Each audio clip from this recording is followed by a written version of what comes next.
My name is Sarah Miller, and I am the Senior Policy and Advocacy Network Advisor here at Child Care Aware of America. Today's Lunch and Learn webinar is going to be PowerPoint Basics, and I just wanted to go over a couple of things before we get started here. Today's webinar will be recorded, and we will post it on our website, so you will have access to view everything later on if you wanted to watch it again or check any of the links just for some resources. And if you have any questions throughout today's webinar, there should be a questions box over on the right-hand side of your screen. You can just click in there and type in any questions. I'll try and get through most of them. I can try while we're doing the webinar, and at the end there will be some time for questions and answers because I know with PowerPoint, sometimes those questions can be pretty specific. If I don't have time to get through all of the questions today, I will follow up with you via email. I will also provide you with my email address. So if you have any questions, you can just shoot me an email with anything that may come up in the future. After we go through most of the slides today, I will pull up the actual version of PowerPoint 2010, and we will do a basic demonstration of just creating a PowerPoint slide here for you. Right now, I have a poll that I'm going to pull up. Just a little question about how experienced you are with PowerPoint. If you've never used it, you've used it a couple of times, less than 10 times, or you use it frequently. It's just going to help me get a better idea of how comfortable you are with the program before we get into any descriptions today.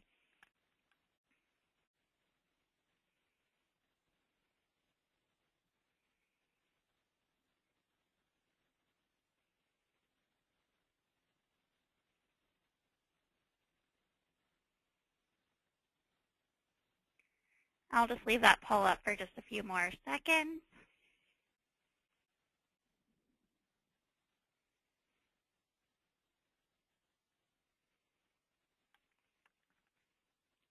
Okay, great. Thank you so much for taking that poll. And it looks like the majority of people who are logged into today's webinar have used PowerPoint 10 times or less or never used it. So I will make sure to keep this PowerPoint pretty basic and go through some things that you just need to understand before getting into the more detailed things you can do with PowerPoint.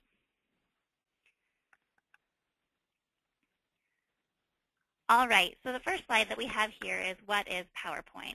And PowerPoint is a visual and graphical application primarily used for creating presentations.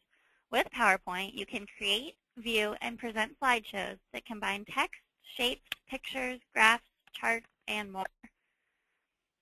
So when you first pull up PowerPoint, the very first thing that's going to come up is a blank slide. It's going to look similar to this, and we'll pull this up here in a moment, but I just wanted to show you a quick example of it before I get into some of the descriptions that I'll be talking about on the next couple of slides. This right here is a blank template. As you can see, it's just white with some basic black lettering. This is what will come up if you choose the blank template in PowerPoint.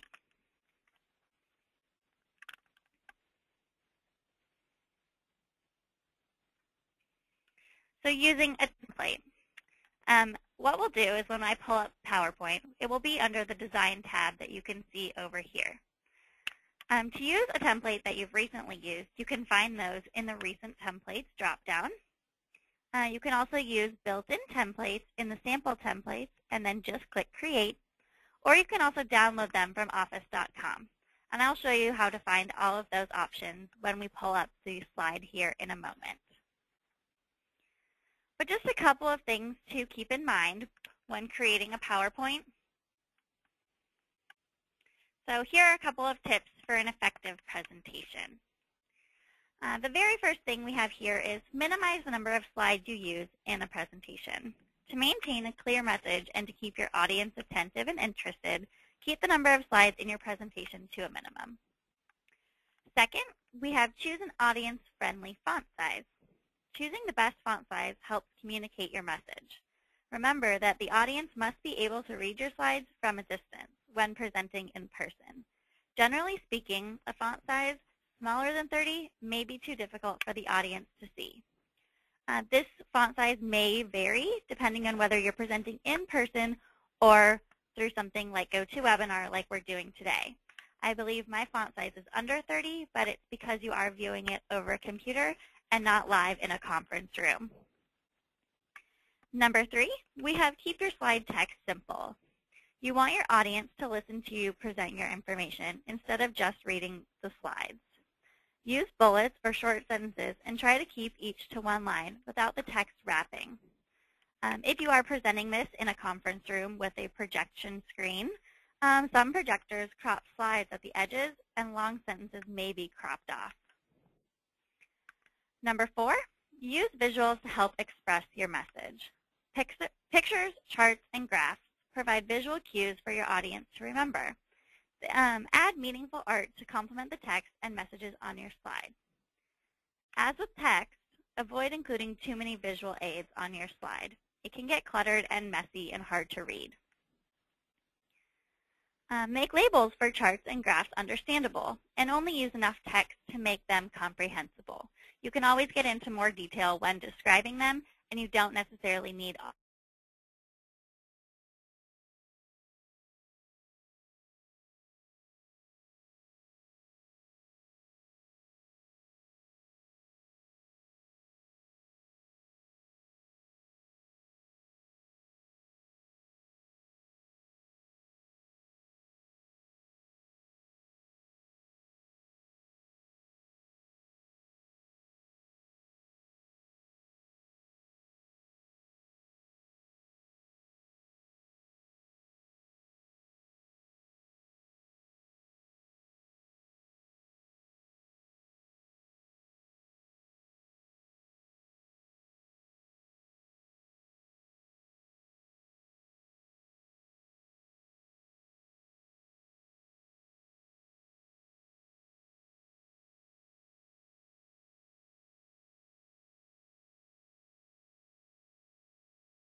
Okay, sorry about that audio problem we just had there. Just to pick up where we left off, apply subtle, consistent background slides. Choose an appealing, consistent template or theme that is not too eye-catching. You do not want the background or design to distract from your message. And lastly, check the spelling and grammar. You never want to show up for a presentation and have a mistake on your slide.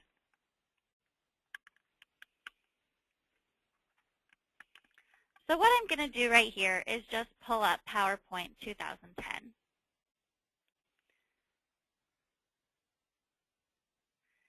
So this is what happens when you first create a PowerPoint. You'll click File, and you can click on New. So as I mentioned earlier, you can click a blank presentation, recent templates, sample templates, or you can search office.com for more. We'll just pull up a blank presentation and start from there. Okay, so this is our blank presentation here, and we'll start with the Design tab and choose a template just so we add a little bit of color and interest to our presentation.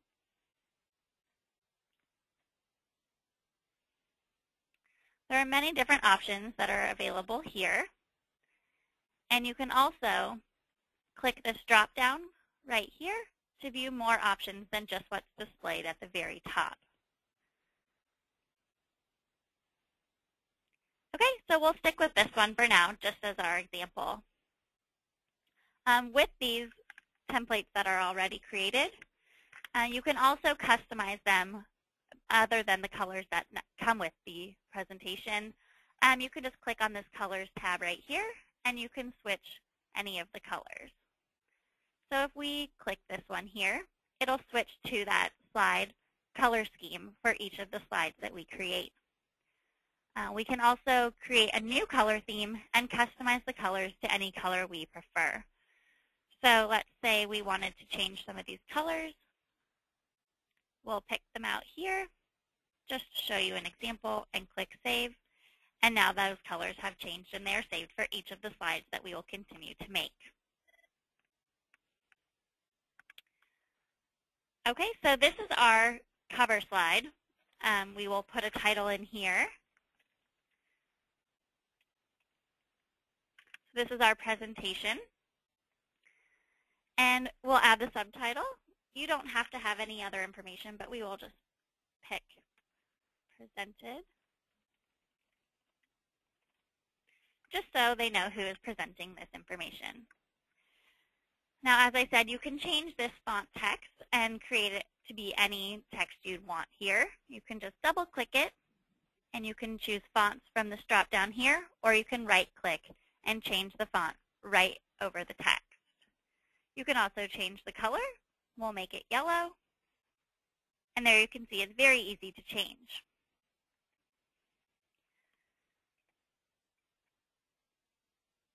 Okay, and then we'll go to the Insert tab right here, just so you can see what's available through the Insert tab. This is a great place if you wanted to insert a chart or a picture or even some word art. So we'll insert a bit of clip art here just to add a little dimension to this slide. So we just searched for tree, and we can click on this, and it will put the art right on the page. What's nice is you can adjust this to be any size. And as you can see, just like if you were in Word or another Microsoft program, it goes over the text. You may want this to be your background, though, and you'd want it to show up behind that text that is on your slide. If you just right-click on the photo image, you can click Send to Back, and it will be behind that text. You can move it over and save it, and this will be your first slide. But as I said before, be careful. This can get too busy, and you don't want too much going on your slides. You want people to listen to the presentation versus just to watch the slide.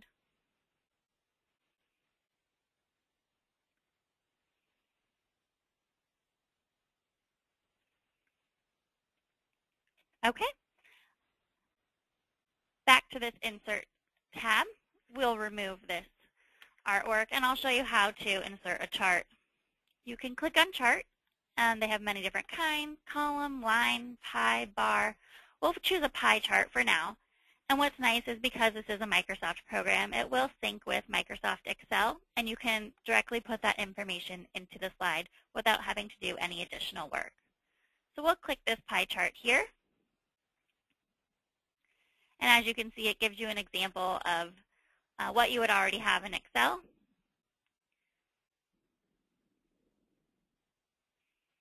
And that is the information that goes directly into the PowerPoint based on what information you've already input into that spreadsheet. You can adjust the size, you can move it over, you can move it together. And that's how you can add a chart to your presentation.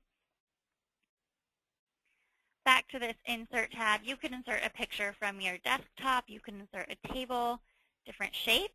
Let's say you wanted to add a lightning bolt for some reason. You can just stick it in there, and it will stay. If you decide you don't want something that you've added, just click it and click Delete. You can also add a header and a footer to each of your presentations. As you saw in the presentation that we were using, I'll pull that back up. We actually have a header or a footer used in each of our slides. So it says 2013 Child Care Aware of America. We don't have to add that to each of our slides. It's just something we add one time, and it shows up on each of the slides.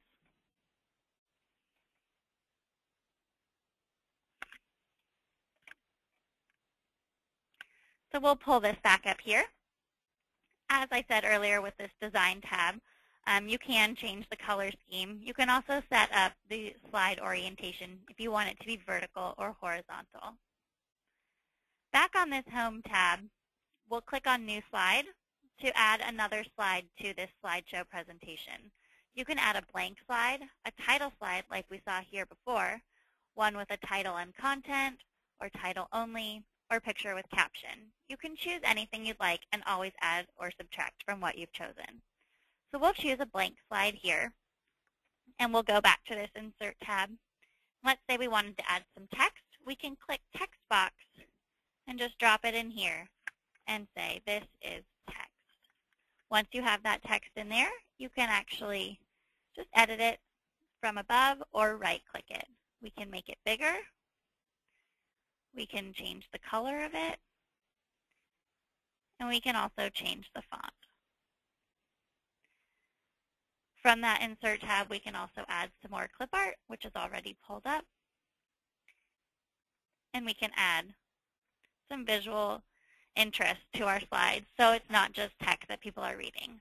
Typically, you'll want this image to correlate with the text instead of just having an owl and some text. Okay, the next tab over here is transitions. So I'm going to just create a couple more slides so we can show the different transitions in here.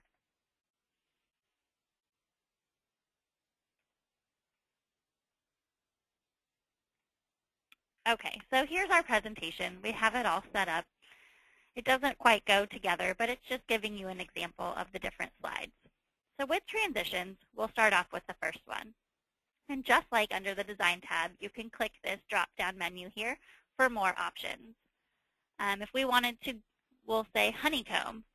Then when we start the presentation, it will start off with that transition. Then we'll click the next slide, and we will click on any of these here. We can do a ripple. So when you click through the slides, they'll show up with a little bit of excitement. But just be careful, because too much of these transitions and animations can get a little bit busy and distract from the actual presentation. So I'm just adding a few of these in here. And so just to show you what these would look like if we were to watch the slideshow, we'll go to the Slideshow tab and click From Beginning. So this is our presentation starting with the honeycomb transition. We'll click through to the ripple. And then we have the checkerboard. And lastly, we have the shape. So as you can see, those transitions just make it a little more interesting when going from slide to slide. You can also add an animation. So with our presentation slide, if we wanted the title to come in a different way, we can click these different options here and see what they'll look like. As you can see, it's showing you the different ways they're coming in. And it's just another way to add some visual excitement to those slides. Once again, there is a drop-down, and you have many different options for how you'd like it to show up.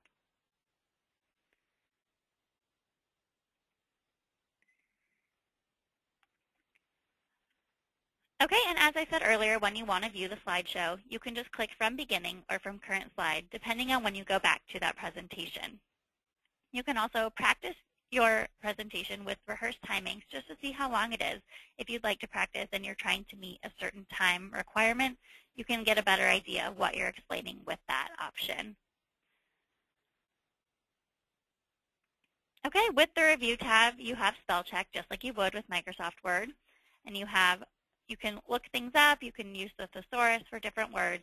It's more of just a double checking of the information you've already put in. The View tab is a great tab. There's a lot of different resources here that you can use.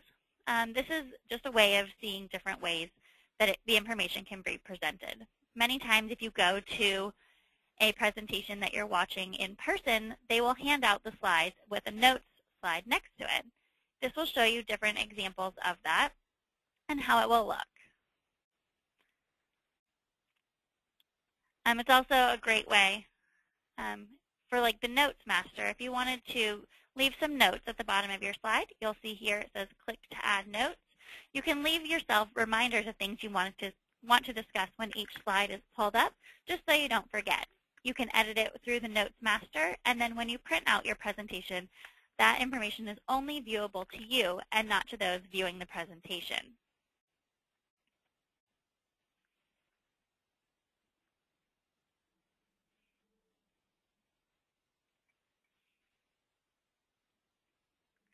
So I've included a couple of resources here for you to access a little bit later. They're just some websites that have more information and more descriptions of the different tools that Microsoft PowerPoint can offer you. And then I wanted to make sure that you have a copy of my information so you can reach out to me with any questions that you may have. So I'll leave this information up here for you. But now I'd like to open this up for questions. Any questions you may have, you can just put them in that questions box on the right-hand side, and I'll try and get through as many questions here as possible.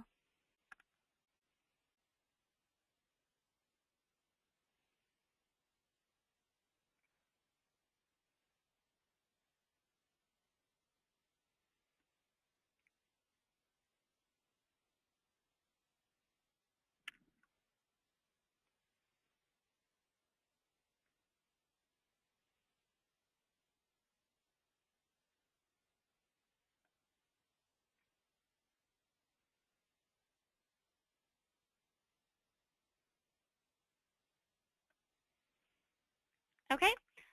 The first question that we have here is, can we view this presentation later?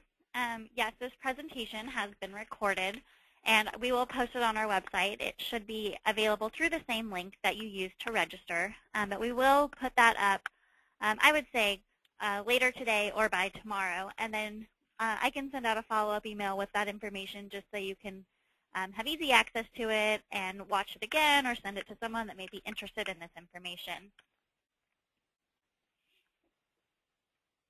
Okay, the next question here is, how can you add sound? That's a really great question. If you go up here to the Animations tab, let's see here. You can come over here and you can add different sounds through the Animations tab. You can either record something or use something that's already stored in your computer, but you can add sound to any of the slides. Just remember, don't add too many things that can be distracting, as you don't want your slides to be too busy.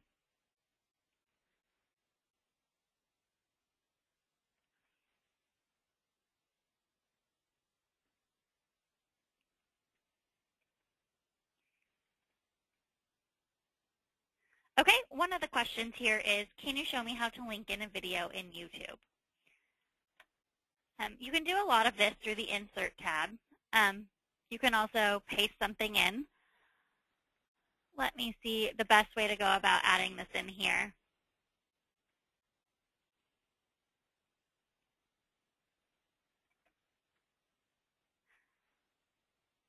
With a lot of the videos that we use, I usually just include a link to them on the PowerPoint.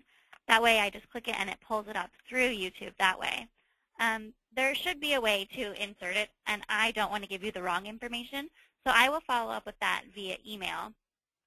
But I typically just put in the link. That way it can be accessed anywhere, and you don't have to worry about any problems with the video embedding or problems like that. If you just link to it and pull it up through the internet that way, it's typically problem-free. There is a question about using Excel, and we do have an Excel Lunch and Learn scheduled. It was actually going to be a week from today, but we did have to bump it, and it will be on February 7th at 12:30 p.m., and we will go through the basics of using Excel. That may also help you if you're looking to put charts in your PowerPoints, because once you learn how to link the two, it makes the chart making very easy.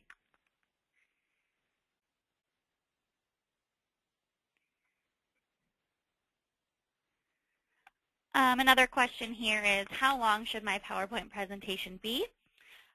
This can vary depending on what you're presenting and how many slides you would want to use. I would say that for our 30-minute lunch and learns we do here, I try to use no more than 10. For today's PowerPoint presentation, I used 8 slides, and I did a lot of the presenting on the actual PowerPoint program versus just putting all of the information on the slides. I think with a lot of things like this, it's easier to show and demonstrate what you're trying to explain by actually doing it and having that visual component versus just having the text up on the slides. A lot of times I will put text on slides and include a link to something on the internet. That way there is something to back up the information versus just a picture. There's more of a demonstration that can be shown.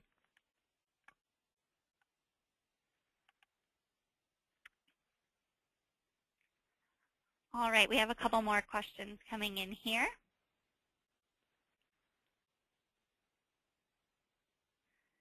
And there is a question about record your presentation and what this does. If you drop down here, you can record your presentation from the beginning. So if you wanted to record it and post it on your website, or you could record it and send it to somebody, you can record it and save it to your computer, and then you can do different things with it depending on what you wanted to use that slideshow for. I would say that the most common reason somebody would record their slideshow would be to post it online in lieu of a video, or maybe there's a demonstration in there that they wanted to share with somebody. But that's not something that we typically use. Here, we do all of our recording through GoToWebinar.